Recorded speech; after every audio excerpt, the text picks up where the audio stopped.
Bom dia, irmãos, mais uma vez, um feliz sábado a todos.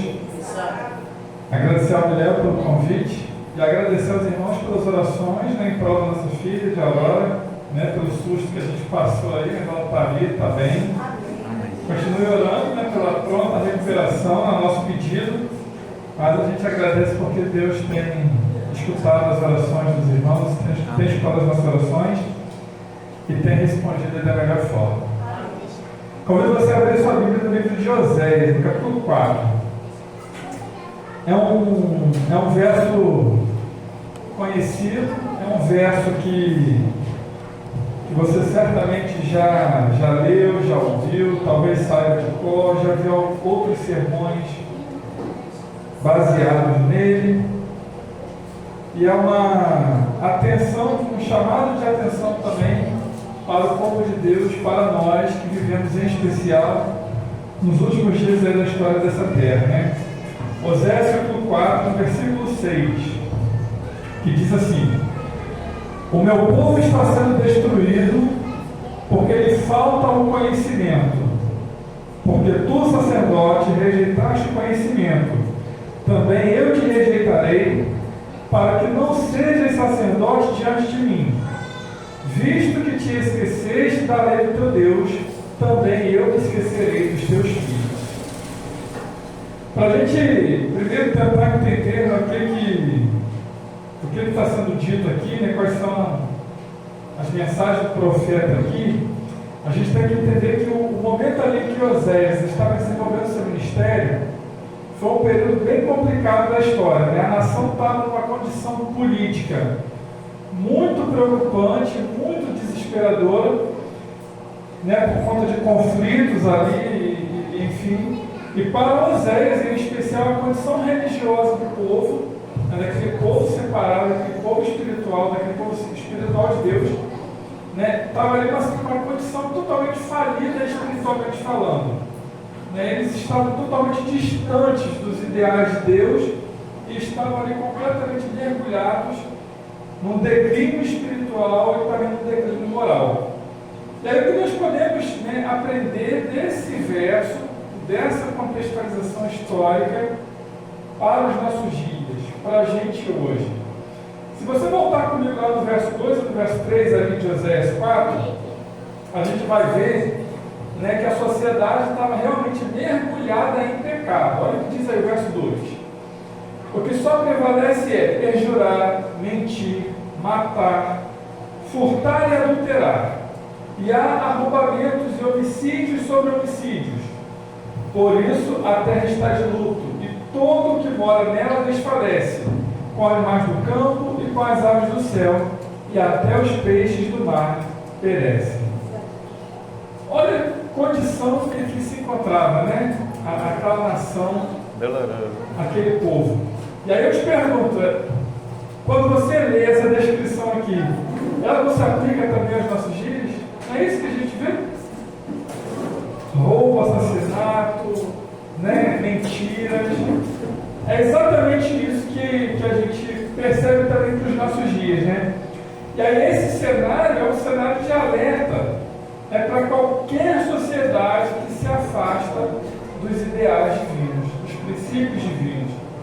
E aí, ao longo do seu livro, Oséias vai mencionando ali diversas vezes a adoração idólatra aos bezerros, colocados ali pelo rei Jeroboão, e algo que tudo indica, quando a gente para estudar o livro de Oséias como um todo, essa adoração ela foi assumida ali, e eles continuavam adorando sobretudo aos deuses Baal e Astarote. E aí, se você não sabe, o culto a esses deuses incluíam até mesmo o sacrifício de crianças e uma sensualidade vulgar. Então era assim uma perversidade muito grande que aquela nação estava atravessando, e Oséias ficava perplexo diante de tanto cenário ruim, tanta coisa ruim. E aí a gente percebe que as suas mensagens, os seus sermões, as suas pregações eram ali muito em cima dessa perplexidade, dessa coisa ruim que ele estava vendo e vivendo ali.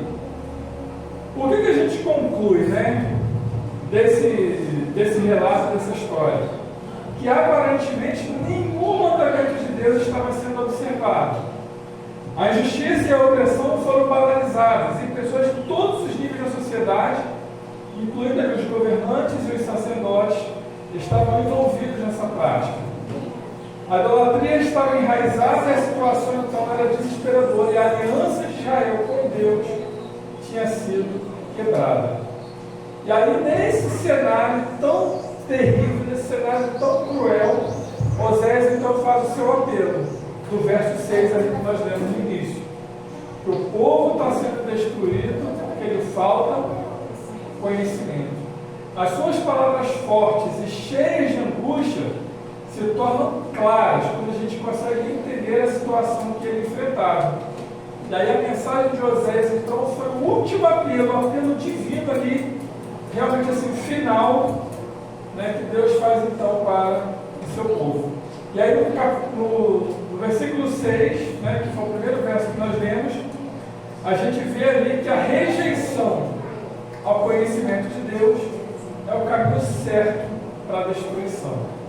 Se eu conheço a palavra de Deus e eu rejeito obedecer, eu rejeito seguir, eu rejeito cumprir a vontade de Deus, a gente vai certamente caminhar para a destruição. E quando a gente fala, né, e quando Oséias fala especialmente, né, que falta conhecimento, não é um conhecimento intelectual, de você ler a Bíblia e saber o que está escrito nela, mas é de fato de conhecer a Deus, de ter ali um relacionamento. Não é simplesmente poder falar, né? A gente às vezes escuta isso, né? Não conheço, mas sei quem é. Já escutou essa frase? Né? Não, a gente não, com Deus a gente não pode ser dessa forma, né? Tem que conhecer, tem que ser ali realmente uma frase ali de relacionamento. Então, eu conheço a Deus porque eu o conheço, porque eu convivo com Ele, eu tenho um relacionamento com Ele e eu sei o que Ele quer. E aí, né, a respeito desse alerta, né, do próprio Deus ali através de Oséias, o próprio Jesus faz um alerta lá em Mateus 24, 24. Né, lá no seu sermão profético para o tempo do fim, ele nos alerta que, se possível for, até os escolhidos serão o quê? Enganados. Mas como ser enganados? Apenas se eu não conhecer a Deus, a sua palavra, as suas vontades. João, no capítulo 14, no verso 7, ele também fala, né? Agora vocês me conhecem e conhecerão também o meu Pai. São as palavras de Jesus. Eu trouxe aqui um trecho que eu vi um pastor falando, que ele diz o seguinte, ó: a correta interpretação da Bíblia é fundamental para estabelecer a nossa fé e para a pregação do Evangelho. Em um mundo em que se relativizam os ensinamentos bíblicos, o correto não é adaptarmos a Bíblia ao nosso desejo, mas entendermos o que Deus quer nos mostrar. E aí, gente, assim, eu fico pensando, né, que a gente vive hoje um período que nós temos muitas igrejas, muitas denominações, muitas crenças diferentes, cada uma pregando de um jeito, cada uma pregando de uma forma, e a gente fala, né, do Evangelho, a gente fala que Jesus vai voltar, que a gente tem que estar pronto. Mas como não ser enganado no meio de tantas mensagens que estão sendo pregadas? Se você parar para ver, outro dia eu estava vendo uma notícia, eu vi uma notícia no portal da internet secular, né, no portal UOL, falando que durante um culto, um bispo de uma igreja evangélica ali, acho que não convém dizer o nome para a gente não expor nenhuma igreja, mas aí eu até trouxe aqui o título que estava lá na internet, né, na matéria, que dizia assim, ó: durante o culto, o bispo Wagner Alves afirmou que aqueles que têm diploma de faculdade receberiam a marca da besta na testa, enquanto aqueles que possuem menos estudo no ensino fundamental e médio teriam a marca da besta na mão direita. Está rindo, Guilherme? Olha quanta coisa errada é pregada por aí, e as pessoas estão sendo enganadas, caminhando para a destruição, porque lhe faltam o quê? conhecimento. Conhecimento da palavra de Deus. No versículo 9, lá de Oséias 4, Deus declara que vai punir os perversos, dando um peso maior à responsabilidade daqueles que lideram outros na perversão. Líderes que desviam o povo de Deus não apenas se condenam, mas também carregam a culpa de influenciar negativamente aos outros. A gente fala tanto de pregar o Evangelho, mas a gente está pregando o Evangelho de forma correta? A gente está levando o conhecimento de Deus da forma como realmente Deus quer que seja pregado? Como refutar ensinos mentirosos como esse que foi pregado nessa igreja evangélica aí? Como eu vou rebater se eu não conheço a Cristo? Se eu não conheço a sua palavra? Se eu não conheço os seus ensinos? Nós estamos vivendo nos últimos dias da história. A gente acredita, a gente prega que muito em breve Jesus vai voltar. Porém, o mundo está sofrendo ainda, né, assim, com muitas mazelas, com muita coisa errada, e a gente precisa levar esse evangelho eterno de salvação para essas pessoas. A irmã White, no livro Eventos Finais, ela diz o seguinte: o protestantismo dará a mão da comunhão ao poder romano, e então haverá uma lei contra o sábado da criação divina. E aí eu vi uma notícia também, alguns meses atrás, antes aí do Papa cair doente, né, que ele está doente, a gente tem acompanhado o noticiário, mas antes disso, ele deu uma declaração falando o seguinte: olha, renovo o meu chamado para que essa coincidência sobre a data da Páscoa, né, sirva de lembrete a todos os cristãos para darem um passo decisivo rumo à união. Qual é o objetivo dele aqui? A gente sabe hoje que a data da Páscoa é uma data móvel, né? Cada ano cai um dia. E aí ele está falando, né? A Igreja Católica está disposta a aceitar a data que todos desejarem, uma data de união. Há quantos anos você está na igreja e você escuta falar sobre isso? Que para que as profecias se cumpram, né, os poderes aí, né, cristãos ali, de forma geral, protestantes, junto com a Igreja Católica, vão se unir novamente. Quando eu leio esse tipo de notícia, só confirma para mim que as profecias bíblicas de fato elas estão se cumprindo. E amém por isso. Porque se estão se cumprindo, realmente muito em breve Jesus voltará para nos buscar. Amém. Os versículos 10 e 11 lá de Oséias 4 descrevem os efeitos destrutivos do sensualismo, da pornografia, da prostituição, do abuso, do vício de álcool e drogas, enfim. E essas práticas que o mundo hoje está tão assim inserido e acha tão normal, prejudicam o discernimento e conduzem ao vício e à destruição. E a intemperança é uma armadilha, irmãos, que cega e destrói vidas. E aí eu sempre falo isso, né, que há quantos anos atrás, há quantos séculos, Oséias trouxe esse relato, trouxe essa mensagem, mas que continua tão atual para nós hoje cristãos aqui em 2025. Nós não devemos ler a Bíblia como um livro que, a Bíblia contém algumas verdades. Não. A Bíblia é um livro que traz histórias.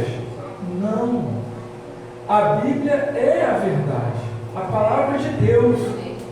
E são pequenas histórias de Gênesis e Apocalipse que contam uma grande história. E que tem um final feliz, mas não um dos contos de fadas. Mas para aqueles, um final feliz para aqueles que aceitam a Deus e escolhem fazer a sua vontade. E aí, irmãos, é interessante, porque diz assim, né? Leia comigo o verso 12, lá de Oséias 4, voltando aí no livro de Oséias. Diz assim: O meu povo consulta o seu pedaço de madeira e a sua vara lhe dá resposta, porque o espírito de prostituição os enganou. Eles, prostituindo-se, abandonaram o seu Deus. Quantas pessoas estão buscando respostas diante de ídolos? Quantas pessoas estão buscando respostas, às vezes, em pessoas que já morreram? Esse verso 12 de Oséias 4, revela a insensatez humana ao buscar conselhos em ídolos, em espíritos, né, que ao invés de buscar a sabedoria do Deus vivo, do Deus que nos criou. E isso mostra a futilidade e o desespero de tentar encontrar a direção e sentido na vida fora de Deus. E aí um alerta para nós que somos pregadores, né, que a gente leva o Evangelho para as pessoas. Se está na Bíblia, nós devemos pregar. Quem decide se deve ou não ser pregado, não sou eu, não é você, não somos nós. É o próprio Deus. E como pregadores, nós devemos usar a Bíblia para transformar pessoas e não apenas para instruí-las. O apóstolo João se misturava entre as pessoas para conhecer as suas necessidades e pregar o quê? Com o melhor foco, tendo ali um melhor resultado. No livro Profetas e Reis, na página 297, a irmã Márcia declara o seguinte: tivesse Israel aceito as mensagens dos profetas e teriam sido poupados a humilhação que se seguiu. Foi em virtude de haverem persistido no abandono de sua lei que Deus foi compelido a deixá-los ir em cativeiro. E aí ela cita o verso 6 de Oséias, né? O meu povo foi destruído porque lhe faltou conhecimento. Essa foi a mensagem enviada a eles por meio de Oséias. Porque tu rejeitaste o conhecimento, também eu te rejeitarei, visto que te esqueceste da lei do teu Deus. Ela continua dizendo: em todos os séculos, a transgressão da lei de Deus tem sido seguida pelo mesmo resultado. Nos dias de Noé, quando todo o princípio de reto proceder fora violado, a iniquidade se tornara tão profunda e difusa que Deus não a pôde mais suportar, e então saiu o decreto: destruirei sobre a face da terra o homem que criei. Nos dias de Abraão, o povo de Sodoma desafiava abertamente a Deus e a sua lei, e teve lugar ali a mesma impiedade, a mesma corrupção, a mesma incontida condescendência que haviam assinalado o mundo antediluviano. Os habitantes de Sodoma transpuseram os limites da divina paciência, e sobre eles se acendeu o fogo da vingança de Deus. É nítido, como a gente consegue ver através do relato bíblico, e a irmã Ari só endossa, né, que quando o povo escolhe se afastar de Deus, só vem o quê? Destruição, e acabam caindo em desgraça. E ela continua ainda no livro Profetas e Reis. As profecias de juízo pronunciadas por Amós e por Oséias foram acompanhadas por predição de glória futura. As 10 tribos, desde muito rebeldes e impenitentes, não foi dada nenhuma promessa de completa restauração de seu anterior domínio na Palestina. Até o fim do tempo, eles deviam ser errantes entre as nações, mas por intermédio de Oséias foi dada uma profecia que punha perante eles o privilégio de ter uma parte na restauração final que deve ser feita para o povo de Deus no fim da história da terra, quando Cristo aparecerá como Rei dos Reis e Senhor dos Senhores. Por muitos dias, o profeta declarou: as 10 tribos deviam ficar sem rei e sem príncipe, sem sacrifício e sem estátua, e sem éfode ou terafim. Mas depois continuou o profeta: tornarão os filhos de Israel e buscarão o Senhor seu Deus e a Davi seu rei, e temerão ao Senhor e a sua bondade. Em linguagem simbólica, Oséias põe perante as 10 tribos o plano de Deus de restauração em favor de toda a alma penitente que se unisse com a sua igreja na terra. As bênçãos asseguradas a Israel nos dias de sua lealdade estão ali também referidos à terra prometida no final dos tempos. Irmãos, a vitória é certa, a gente sabe o final da história.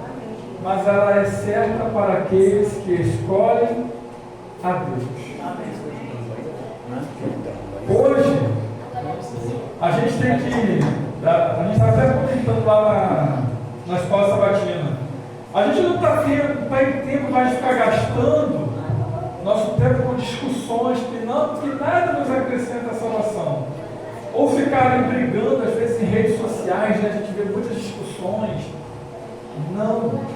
Os atuais desafios da igreja hoje são a sua unidade, a confirmação da liderança e ali, né, contra a secularização do estilo de vida que o mundo prega. A Bíblia diz que o inimigo vem para roubar, para matar e destruir. E essa tem sido a sua incansável atuação desde que ele existe, tentando destruir o povo de Deus. E nós não podemos dar brechas para isso. Nós vamos lá no livro Testemunhos para a Igreja, no volume 8, ela diz assim: somos nós como pessoas adormecidas? O Senhor Jesus está pedindo trabalhadores abnegados para que sigam os seus passos, caminhem e trabalhem para Ele, ergam a cruz e o sigam aonde Ele os conduzir.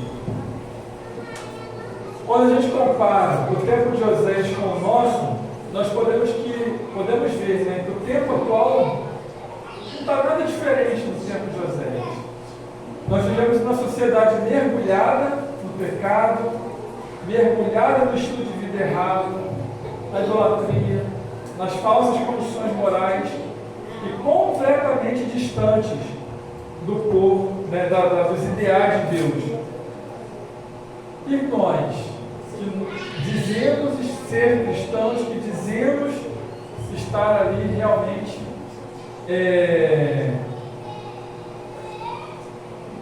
dizendo ali que nós somos os pregadores realmente do Evangelho, né, que nós somos os seguidores de Cristo.